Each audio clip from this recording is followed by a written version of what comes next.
Hello दोस्तों। आज हम पढ़ेंगे समास। समास क्या है? समास का यदि हम संधि विच्छेद करें तो सम धन आस। सम का अर्थ होता है पूर्णतया और आस का अर्थ होता है मिलना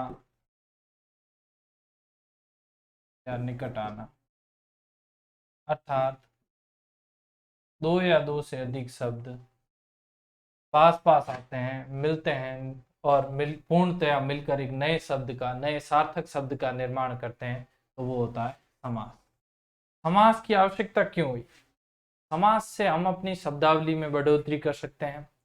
समास से हम नए शब्दों का निर्माण कर सकते हैं।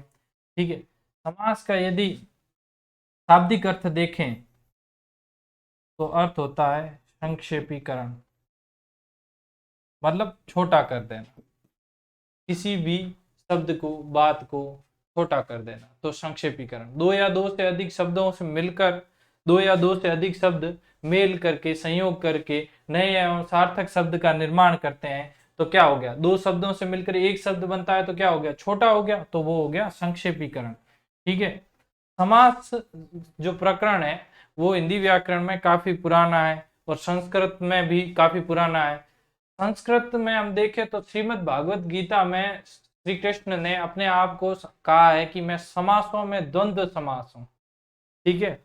आगे देखिए, आगे हम देखते हैं कि समास क्या है। समास वही सम धनास पूर्ण रूप से मिलना या निकट आना, अर्थात दो या दो से अधिक शब्द जो होते हैं वो पास आते हैं, पास आके पूर्ण रूप से मिल जाते हैं, निकट होके पूर्ण तरह से मिलके एक नवीन शब्द का निर्माण करते हैं, नवीन एवं सार्थक शब्द का निर्माण करते हैं, तो वो होता है समास।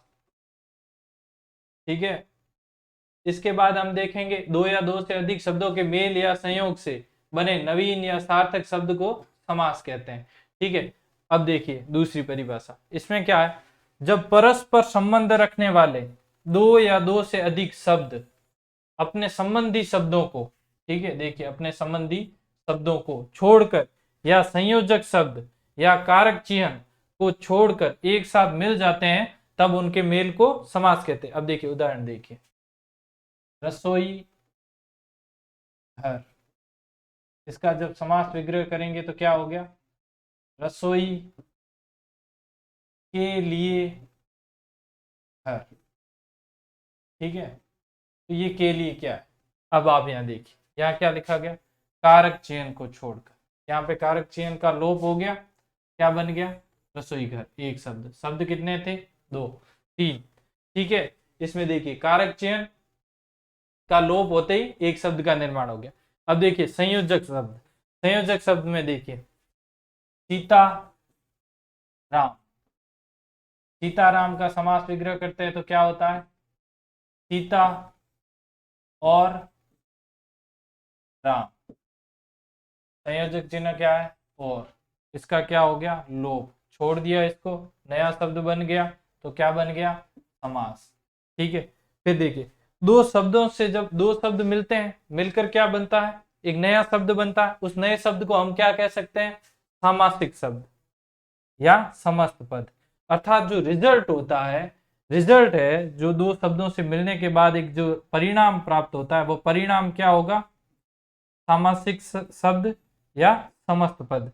अब देखिए, फिर जब सामासिक शब्द या जो समस्त पद है उसको वापस उसी ढंग में लिखने की रीति है, उसको वापस अलग अलग करके लिखने की रीति है, वो क्या कहलाएगी? जो क्रिया है वो क्या कहलाएगी? समास का विग्रह। आपने क्या देखा? रसोई घर, ये क्या है? सामासिक शब्द या समस्त पद। अब इसको अलग अलग करके लिखा वापस, तो इस लिखने की रीति को क्या कहेंगे हम?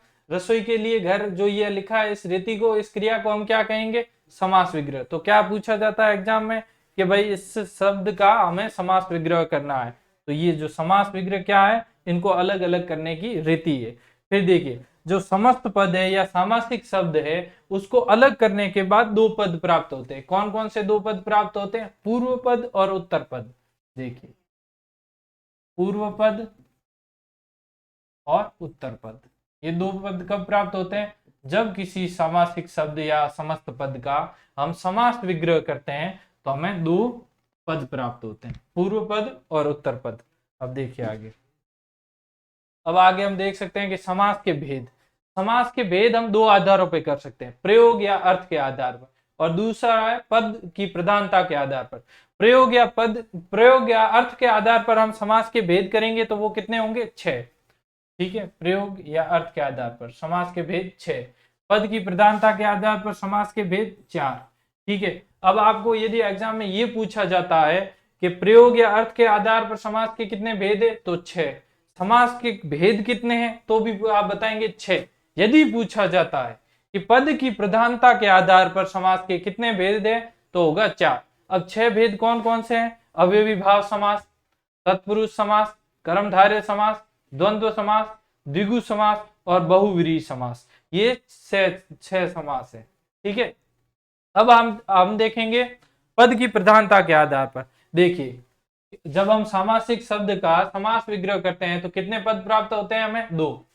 2 पद कौन से प्राप्त होते हैं? एक होता है पूर्व पद और एक होता है उत्तर पद। अब इनमें से किसकी प्रधानता रहती है, किस प्रकार रहती है, इस आधार पर हम समास के भेद देखें तो देखिए, जिसका पूर्व पद प्रधान हो, जब पूर्व पद महत्वपूर्ण होता है समास विग्रह करने के बाद, या फिर पूर्व पद प्रधान हो, तो वह कौन सा समास होता है? अव्ययी भाव समास।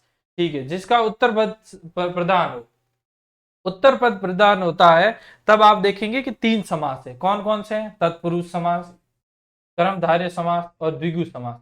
इनमें क्या होता है? उत्तर पद प्रधान होता है। और जिनमें दोनों पद प्रधान हो तो वो कौन सा हो जाएगा? द्वंद्व समास। श्रीमद् भागवत गीता में श्री कृष्ण ने क्या कहा है कि मैं समासों में द्वंद्व समास हूं। तो क्या है इसमें? दोनों पद प्रधान होते हैं, उत्तर पद भी और पूर्व पद भी।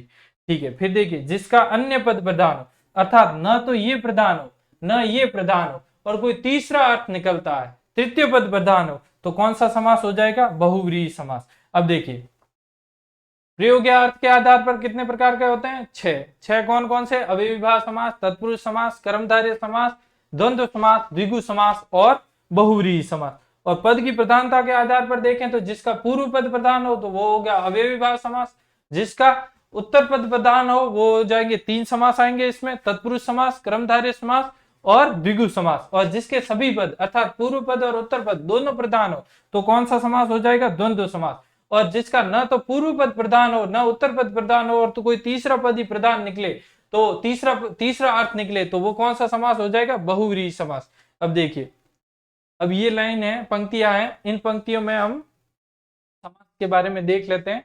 देखिए, द्वंद्व में और छिपे संयोजक शब्द जहां छिप जाते हैं, जिनका लोप हो जाता है और फिर समास बनता है, वो कौन सा समास हो गया? द्वंद्व समास। जैसे आप देखेंगे सीता राम, तो हो गया सीता और राम। ठीक है, द्विगु में गणना पद आवत है, मतलब जो द्विगु समास होगा तो द्विगु समास के अंदर क्या होगा? जो गणना पद आएगा। जैसे आप देखेंगे चौराहा, 4 राहों का संगम, चौराहा, चतुर्भुज, 4 भुजाओं वाला, तो क्या हो गया? गणना पद आता है। फिर बीच में कारक चिन्ह छिपे, तत्पुरुष समास कहावत है। देखिए, तत्पुरुष समास में क्या होता है? जो आपके कारक चिन्ह हैं उनका लोप होता है, तो क्या हो गया? तत्पुरुष समास। तत्पुरुष समास में कारक चिन्हों का लोप होता है। हम विस्तृत तरीके से आगे पढ़ेंगे, उससे पहले इस पंक्तियों के आधार पर हम मोटा मोटी समझ लेते हैं कि भाई समास कौन सा समास किस प्रकार है।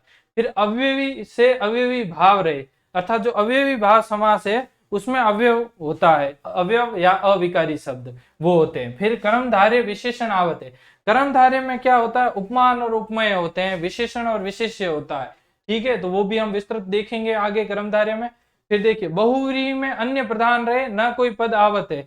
देखिए, बहुव्रीहि में क्या कहा था? न तो पूर्व पद प्रधान होता है न उत्तर पद प्रधान होता है। कौन सा पद प्रधान होता है? अन्य अर्थ आता है, अर्थात तृतीय पद मान लेते हैं। जैसे आप देख लीजिए कि वक्रतुंड, वक्र है जिसका तुंड, वक्रतुंड हम किसको कहते हैं? गणेश जी को कहते हैं।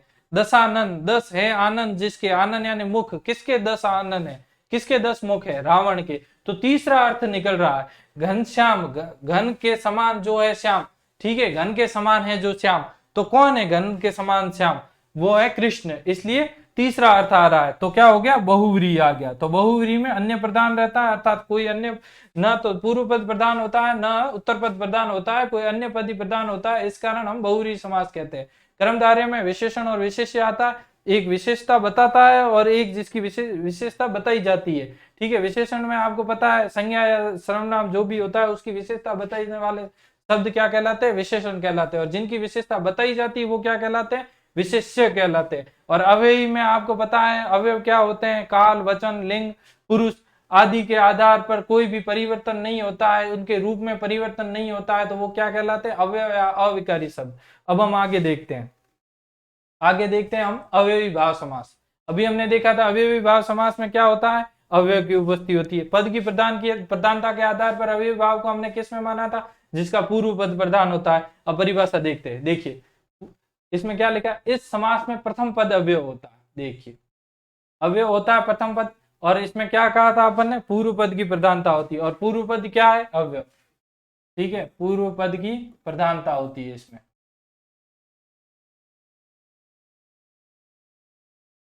और प्रथम पद क्या होता है, अवयव होता है, तथा वही महत्वपूर्ण होता है, अर्थात पूर्व पद प्रधान होता है और वह होता है अवयव।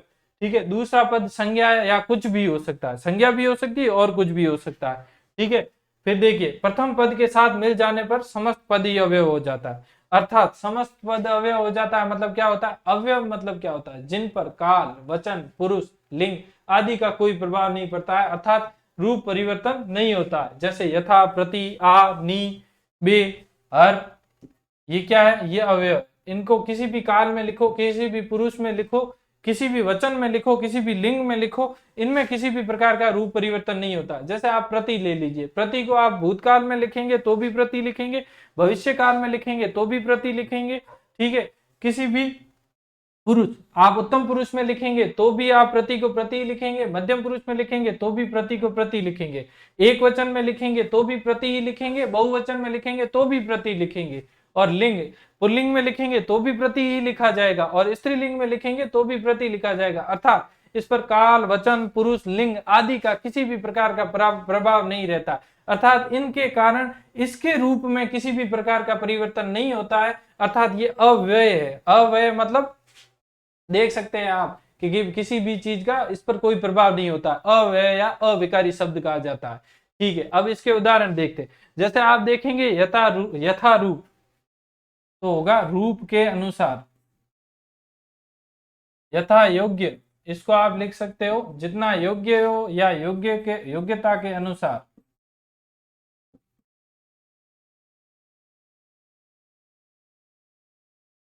ठीक है, इसके बाद देखेंगे आप यथा शक्ति, शक्ति के अनुसार। तो आप देख सकते हो, देखिए शक्ति के अनुसार एक आप बोलेंगे, एक आप बोलेंगे यथाशक्ति, तो क्या हुआ, संक्षिप्तीकरण हुआ, संक्षेपीकरण हुआ, मतलब छोटा लिख दिया। जो बात हम बोलना चाह रहे थे, बड़ा जो बात हम ज्यादा शब्दों में बोल रहे थे उनको हमने कम शब्दों में बोल दिया। जैसे कि आपने यहाँ देखिए, तो आपने इसको एक शब्द में कर दिया तो संक्षेपीकरण हो गया। जब संक्षेपीकरण हो गया तो क्या हो गया, समास हो गया। ठीक है, अब आप देखेंगे प्रतिक्षण, प्रतिक्षण को आप लिख सकते हैं प्रत्येक क्षण, प्रति क्षण, इसका समास विग्रह हो जाएगा प्रत्येक क्षण।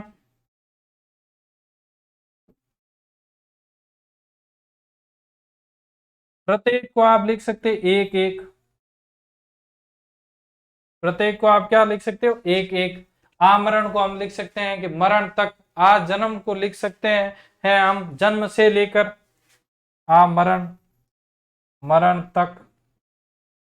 आ जन्म, जन्म से लेकर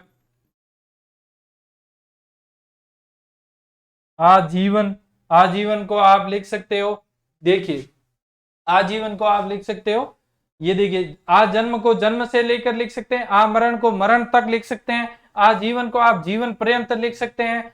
ठीक है, और भरपेट को पेट भरकर लिख सकते हैं। उसी प्रकार पल पल को आप लिख सकते हैं कि पल पल को प्रत्येक पल लिख सकते हैं। नीडर को आप लिख सकते हैं बिना डर के, व्यर्थ को आप लिख सकते हैं बिना अर्थ के, प्रत्युपकार को आप लिख सकते हैं उपकार के बदले किया गया उपकार, और सपरिवार को आप लिख सकते हैं परिवार सहित। ठीक है, ये क्या हो गया, आप जितनी भी जिस जिस जिस शब्द का समास विग्रह कर रहे हैं तो आप देख रहे हैं कि समास विग्रह करने के बाद वो बात बढ़ जाती है, पर उसी का समास होता है तो क्या हो जाता है, वो बात एक शब्द में कही जा सकती है। ठीक है, आप जैसे निडर लिख दीजिए, बिना डर के, व्यर्थ बिना अर्थ के।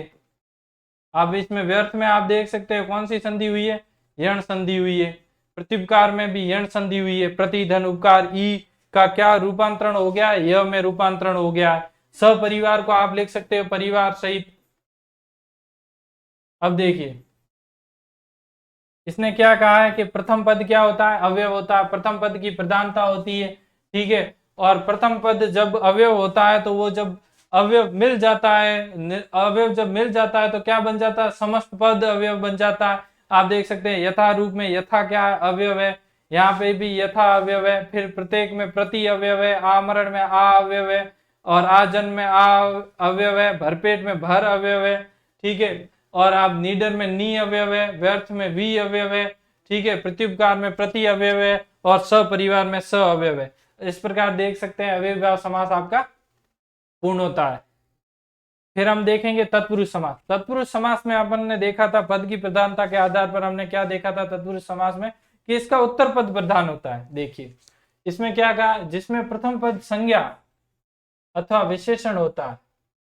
ठीक है, और द्वितीय पद अर्थ की दृष्टि से, द्वितीय पद जो होता है वो अर्थ की दृष्टि से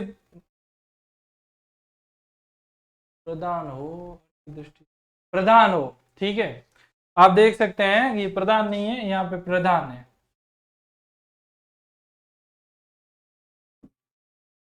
ठीक है, आपने क्या अर्थ पद की प्रधानता के आधार पर अपने तत्पुरुष समास में क्या देखा था कि उसका उत्तर पद प्रधान होता है। इसमें क्या, जिसमें प्रथम पद संज्ञा अथवा विशेषण हो और द्वितीय पद अर्थ की दृष्टि से प्रधान हो और प्रथम पद के साथ विभक्ति का लोप हो जाता है, तो वो क्या होता है, तत्पुरुष समास कहलाता है। अब देखिए तत्पुरुष समास के लिए आपको कारक चिन्हों का ज्ञान होना चाहिए।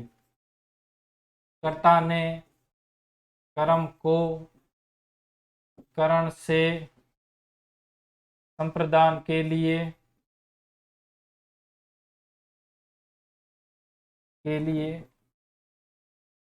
कर्ता ने कर्म को करण से संप्रदान के लिए, अपादान से अलग करना, अपादान से अलग करना, संबंध का के की,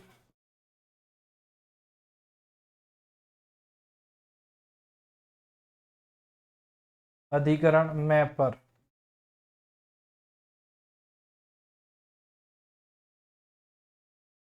देखिए अब तत्पुरुष समास को समझने के लिए आपको कारक चिन्हों का ध्यान होना चाहिए। देखिए कर्ता कारक का क्या है, ने, कर्म कारक का को, करण का से, संप्रदान के लिए, अपादान का से, संबंध का के की, और अधिकरण का मैं पर। ठीक है, अब आप देख सकते हो कि कर्ता जो है, कर्ता कारक का जो है, इसमें किसी भी प्रकार का उदाहरण नहीं है तत्पुरुष समास में। तो कौन सा रह गया, कर्म। तो कर्म तत्पुरुष से अपन शुरू करेंगे। तो कर्म तत्पुरुष में कौन सी विभक्ति लगती है, को। तो को विभक्ति चिन्ह का लोप हो जाता है। अब देखिए उदाहरण देखते हैं। उदाहरण में आप देखेंगे पद प्राप्त, तो पद को प्राप्त। देखिए पद प्राप्त, पद को प्राप्त। ग्रामगत, ग्राम को गत। सर्वप्रिय, सर्व को प्रिय, मतलब सभी को प्रिय लिख सकते हैं। यश प्राप्त, यश को प्राप्त। उसी प्रकार हम देख सकते हैं शरणागत, तो शरण को आगत। ठीक है, चिड़ी मार, चिड़ी को मारने वाला। कट फोड़वा, काष्ठ को फोड़ने वाला। अब देखिए कट फोड़वा क्या होता है, पक्षी होता है, क्या करता है, काष्ठ को फोड़ता है। तो उसका नामकरण क्या कर दिया, काष्ठ को फोड़ने वाला क्या बन गया, कट फोड़वा। चिड़ी को मारने वाला क्या हो गया, चिड़ी मार। ठीक है, दिनकर, दिन को करने वाला क्या हो गया, दिनकर। और दिनकर किसका पर्यायवाची है, सूर्य का। सूर्य क्या करता है, दिन को करता है, दिन को करने वाला हो गया दिनकर। तो दिन को करने वाला दिनकर, दिन को करने वाला क्या बन गया, दिनकर। अब इन सब में आप एक चीज कॉमन देख रहे होंगे। क्या देख रहे हैं आप एक चीज कॉमन? ये को क्या है? विभक्ति चिन्ह। कौन से कारक का विभक्ति चिन्ह है ये को? कर्म कारक का। तो क्या हो गया इस समास का नाम? कर्म तत्पुरुष समास। ठीक है। कर्म तत्पुरुष के बाद हम देखेंगे करण तत्पुरुष।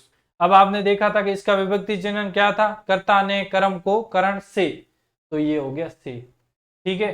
करण से तत्पुरुष समास। तो आपका हो गया करण तत्पुरुष समास में कौन से विभक्ति चिन्ह का लोप होगा? से का। तो आप इन सब में से लगाकर इनका समास विग्रह कर सकते हैं। तो देखिए, भावपूर्ण क्या हो गया? भाव से पूर्ण। देखिए, भाव से पूर्ण। बस ये विभक्ति चिन्ह का लोप होता है, इसी को लगाना होता है। बाणाहत क्या हो गया? बाण से आहत। बाण से आहत या घायल। फिर हस्त से लिखित हो गया हस्तलिखित। तो से क्या है? माध्यम। माध्यम को दर्शा रहा है। हस्त से लिखित क्या हो गया? हस्त। हस्त क्या हो गया? हाथ। हाथ माध्यम हो गया। बाण माध्यम हो गया। ठीक है। बाढ़ से पीड़ित, तो हो गया बाढ़ पीड़ित। रेखांकित, रेखा से अंकित। रेखा से अंकित। अब आप इसके आगे क्या आप करें? तो मन से माना क्या हो गया? मन माना। रोगातुर क्या हो गया? रोग से आतुर। शोकाकुल क्या हो गया? शोक से आकुल। अश्रुपूर्ण क्या हो गया? अश्रु से पूर्ण। और वचनबद्ध क्या हो गया? वचन से बद्ध। तो आप इन सब में क्या कॉमन देख रहे हैं? से क्या है? करण कारक का विभक्ति चिन्ह। तो किसका लोप हो रहा है? से का। तो करण कारक का विभक्ति चिन्ह है, तो ये कौन सा तत्पुरुष समास हो गया? तो करण तत्पुरुष समास हो गया। अब हम इससे आगे देखते हैं संप्रदान तत्पुरुष समास। अब देखिए, कर्ता का कोई उदाहरण नहीं है तत्पुरुष समास में, तो बाद में कौन बचा? कर्म। कर्म का क्या था विभक्ति चिन्ह? को। फिर कर्म के बाद क्या आया? करण। उसका विभक्ति चिन्ह क्या था? से। और संप्रदान तत्पुरुष के लिए आया, तो संप्रदान का विभक्ति चिन्ह क्या है? के लिए। तो इन सभी में आप के लिए का योग करेंगे और फिर समास विग्रह करेंगे। तो गुरु दक्षिणा क्या हो गया? गुरु के लिए दक्षिणा। गुरु के लिए दक्षिणा। के लिए का लोप हो रहा है, के लिए लगाना है अपन को। राह खर्च क्या हो गया? राह के लिए खर्च, तो हो गया राह खर्च। बालामृत क्या हो गया? बाल के लिए अमृत।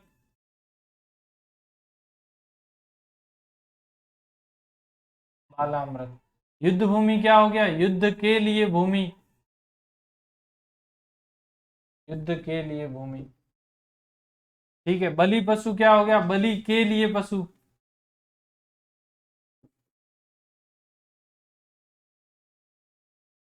ठीक है। अब देखिए, संप्रदान जो कारक है उसका विभक्ति चिन्ह है के लिए।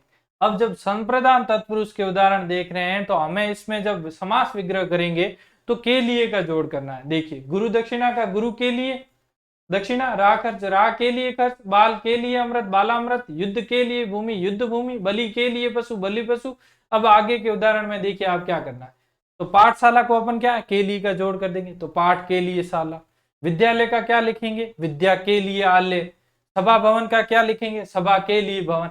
तो ठीक है ना। फिर संप्रदान तत्पुरुष समास, इसमें क्या होगा? के लिए कारक चिन्ह है उसका लोप हो जाता है। फिर हम देखेंगे अपादान तत्पुरुष समास का। अपन ने देखा था से कहाँ कहाँ आता है? एक तो करण में आता है, करण जो कारक है उसमें से आता है, और एक आता है अपादान में। दोनों जगह से आता है, पर दोनों से का जो अर्थ निकलता है वो अलग अलग निकलता है। करण में क्या निकलता है? से का अर्थ माध्यम के रूप में। माध्यम के रूप में। अपन ने पीछे उदाहरण क्या देखा था? हस्तलिखित, तो हस्त से लिखित, हाथ के द्वारा लिखा गया। ठीक है। तो क्या हो गया? माध्यम के रूप में। अपादान में जो से है उसका जो भाव होता है, उसका जो अर्थ निकलता है वो होता है अलग करना। अपादान में जो से है उसका जो भाव निकलता है, अर्थ निकलता है, वो होता है अलग करना। तो अब इसमें क्या जोड़ना है अपन को? से जोड़ना है। अब देश निकाला का क्या हो जाएगा? देश से निकाला। ठीक है। देश से निकाला। ठीक है। काम चोर का क्या हो जाएगा? काम से चोर। जन्म से रोगी हो जाएगा जन्म रोगी। जन्मांध हो जाएगा जन्म से अंधा जन्मांध। अपन को पता है कौन से कारक चिन्ह का लोप हो रहा है, से का। से कौन सा है, ये अपादान वाला। अपादान वाले से का अर्थ क्या होता है, अलग करना। अब आगे देख सकते हैं अपन, भय भीत, भय से भीत, पद च्युत, पद से च्युत, फिर धर्म विमुख, धर्म से विमुख, पथ भ्रष्ट, पथ से भ्रष्ट, सेवा मुख, मुक्त, सेवा से मुक्त, और बुद्धिहीन, बुद्धि से हीन। इसके बाद हम देखते हैं अपादान तत्पुरुष के बाद संबंध तत्पुरुष। अपादान तत्पुरुष में क्या, कौन से विभक्ति चेन का लोप हो रहा था, अपादान कारक का विभक्ति चेन होता है से, और उसका लोप हो रहा था। संबंध तत्पुरुष का जो विभक्ति चेन होते हैं वो होते हैं का, के, की, और इनका लोप होगा अभी। तो अपन गंगा जल को क्या लिख सकते हैं, गंगा का जल। जब गंगा जल का समास विग्रह होगा तो क्या हो जाएगा, गंगा का जल। नगर सेठ हो जाएगा नगर का सेठ, नगर का सेठ। ठीक है, राजमाता हो जाएगा तो राजा की माता। भारतवासी हो जाएगा भारत के वासी, या भारत का वासी। ठीक है, मधुमक्खी हो जाएगी मधु की मक्खी। इस प्रकार हम आगे के यदि उदाहरणों का समास विग्रह करें तो क्या होगा, ग्रंथावली। ग्रंथावली में अपन को क्या जोड़ना है, का, के, की जोड़ना है। तो ग्रंथावली को अपन लिख सकते हैं ग्रंथ की अवली। रक्तदान को क्या से लिख सकते हैं, रक्त का दान। राष्ट्रपिता को क्या लिख सकते हैं, राष्ट्र का पिता। माखन चोर को लिख सकते हैं माखन का चोर। दया सागर को दया का सागर, और अक्षांश को अक्ष का अंश, अक्ष का अंश। देखिए जब संधि वाले आ जाए तो उसमें दो अलग अलग शब्द कर दो, अक्ष और अंश दो आ रहे हैं। ठीक है, अक्षांश में आप जब संधि विच्छेद करेंगे तो अक्ष धन अंश दो आ गए। अब आपको समास विग्रह करना है तो बीच में क्या लगाना है, का। तो क्या हो गया, अक्ष का अंश। ठीक है, उसके बाद हम देखेंगे अधिकरण तत्पुरुष समास। अधिकरण तत्पुरुष समास में अधिकरण जो कारक है उसकी विभक्ति का लोप होगा। कौन कौन से है, मैं और पर। मैं और पर जो कारक चिन्ह है उनका लोप हो जाएगा। तो आप देखिए रणवीर का क्या हो जाएगा, रण में वीर। आत्मविश्वास का क्या हो जाएगा, आत्मा पर विश्वास।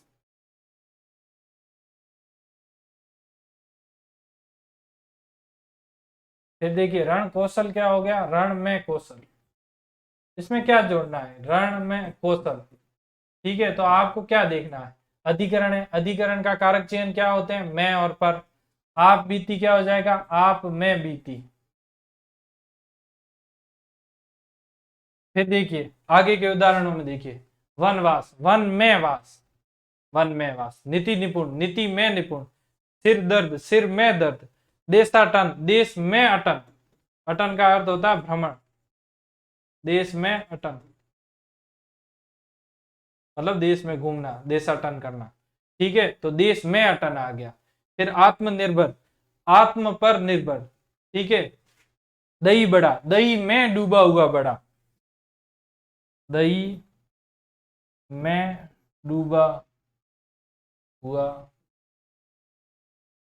बड़ा। तो क्या हो गया, ये दही बड़ा में क्या है, अधिकरण। अधिकरण जो कारक है उसका जो चयन है वो होता है मैं और पर, इनका लोप हो जाता है तो हो जाता है अधिकरण तत्पुरुष समास।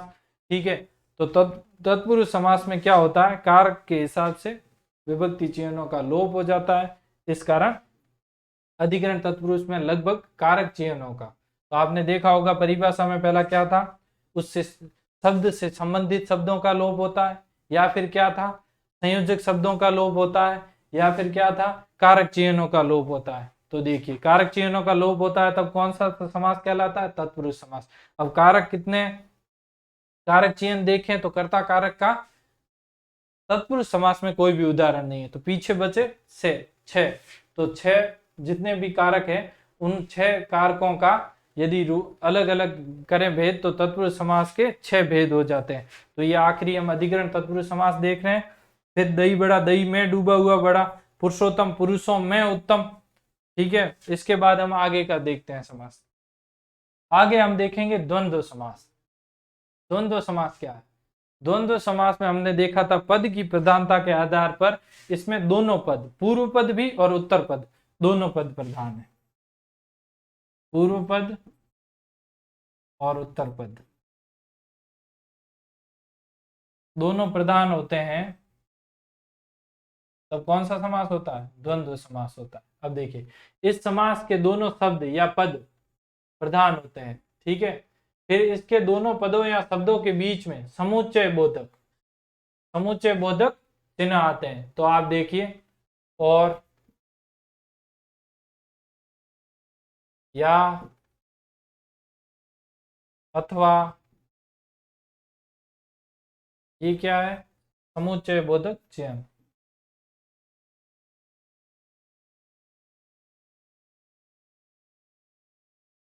और इसमें क्या है? समुच्चय बोधक चिन्हों का लोप हो जाता है, ठीक है। तो ये समास क्या कहलाता है? द्वंद्व समास। पद की प्रधानता के आधार पर देखें तो द्वंद्व समास में क्या है? पूर्व पद और उत्तर पद दोनों प्रधान होते हैं, ठीक है। और इसमें क्या होता है? पूर्व पद और उत्तर पद को जोड़ने के लिए क्या होता है? समुच्चय बोधक चिन्ह जो होते हैं, और, या, अथवा, ठीक है। ये जो चिन्ह होते हैं इनका लोप कर दिया जाता है, तब हो जाता है समास। और समास विग्रह करेंगे तब हम क्या जोड़ देंगे? इन्हीं समुच्चय बोधक चिन्हों को, और, या, अथवा और एवं को, ठीक है। अब देखते हैं रात दिन को अपन क्या लिखेंगे? रात और दिन।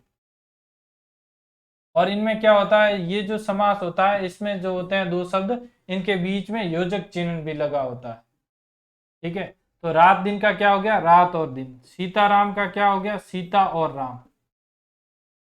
सीता और राम। दाल रोटी का क्या हो गया? दाल और रोटी।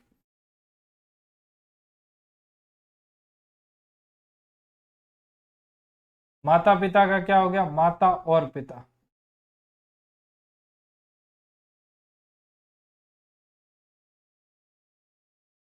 आयात निर्यात का क्या हो गया? आयात और निर्यात।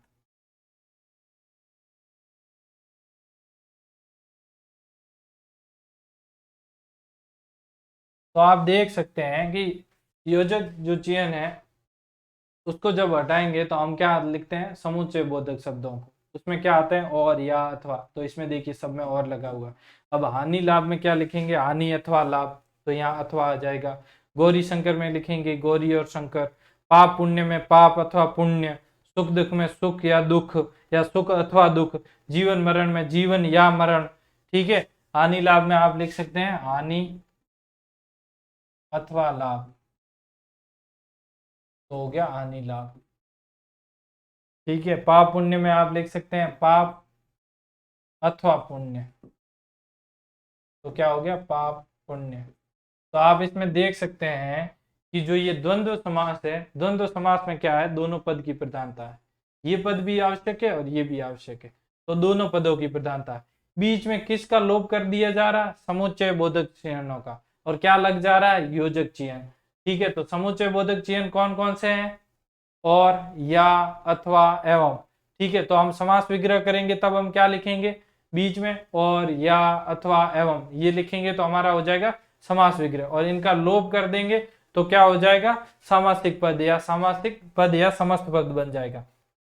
तो आज हमने देख लिया है तत्पुरुष समास और द्वंद्व समास और अव्ययी भाव समास।